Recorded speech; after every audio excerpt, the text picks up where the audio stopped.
পরে আপনারাও যদি ইচ্ছা মতন আইন করেন, এইটা কিন্তু এই দেশের জনগণ মেনে নেবে না। এইটা আপনি এই সরকারকে মাথায় রাখতে হবে। একদিনে কিন্তু বাচ্চা হইয়া যায় না। 1 মাসের আন্দোলনে কিন্তু এই দেশ পরিবর্তন হয় নাই। আমরা 17 বছর আমরা রাজপথে ছিলাম। অনেকে বলেন 41 সালে নির্বাচন। 41 কেন, 81 সালেও যদি নির্বাচন হয়, বিএনপি এই বাংলাদেশ থেকে যাবে না। এত সোজা।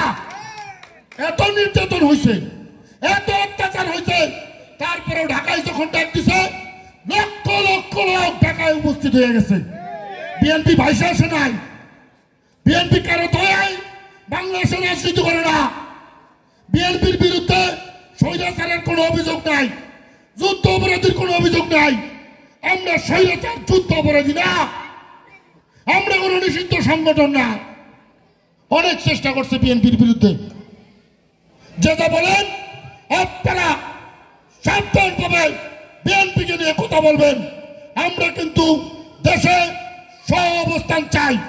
সকল রাজনৈতিক দল যারা বিগত দিনে আন্দোলন করেছে, সকলে আমাদের ভাই বন্ধু, তারা আমাদের ঘনিষ্ঠজন। এইটা ভেবে আমরা রাজনীতি করতে চাই। এর অর্থ এটা না যে আপনারা বিএনপির বাইরে বিএনপিকে মাইনাস করে, খালেদা জিয়া, তারেক রহমানকে মাইনাস করে কোন স্বপ্ন যদি দেখেন, সেই স্বপ্ন কিন্তু দুঃস্বপ্নে পরিণত হবে।